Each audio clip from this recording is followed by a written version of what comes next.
د میدان وردګ ولایت د اطلاعات او فرهنګ ریاست مسؤلینو چک ولسوالۍ ته د خپل سفر په ترڅ کې د یاد ولسوالۍ عامه کتابتون چې د تیرو جګړو له امله سخت زیانمن شوی و بیرته پرانیست. د یاد ولایت د اطلاعات او فرهنګ رئیس مولوي حبیب الله مجاهد د چک ولسوالۍ له قومي مشرانو، علماو او مجاهدینو سره په لیدنه کې وویل د دغه ولایت وګړي له تعلیم، جهاد او فرهنګ سره د مینې او لیوالتیا په برخه کې مستثنا دي او پر وینا یې چې د میدان وردګ ولایت د مجاهدینو په ویاړ به یادګاري څلي جوړ کړي. نو موږ دا غواړو چې د دغو مجاهدینو یو تاریخ ژوندی وساتو. په هره ولسوالۍ کې یو منار جوړ کړو، په هغه باندې د ټولو شهیدانو نومونه ولیکو.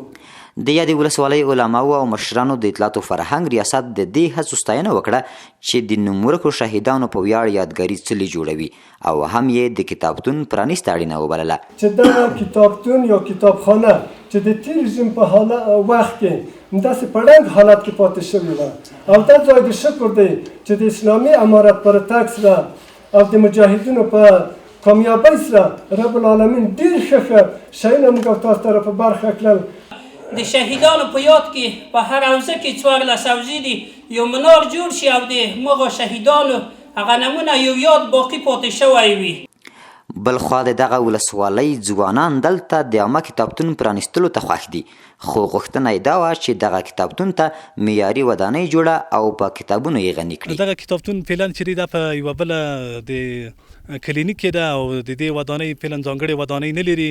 او د موږ د اطلاعات فرهنګ ریاست او همدارنګه د اطلاعات فرهنګ وزارت څخه هیله ده چې د لپاره یوه ځانګړې ودانۍ جوړه کړو او فعلا دا چې د دې د کتابو د ایښودلو دپاره ما د یو مکتب څخه امانت په توګه میزونه راوړل چې تر څو هغه کتابونه دلته پې کېږدمه. فعلا المارۍ نه لري او میز او چوکۍ دا شرې مطالعې نه لري. د ویلو ده چې ښاغلي مجاهد او ورسره مل پلاوي د چک ولسوالۍ له ځینو تاریخي سیمو او برېښنا بند نه هم لیدنه وکړه او ډاډ یې څرګند کړ چې دغې ولسوالۍ ته به د سیلانیانو په پام رااړولو کې هلې ځلې وکړي.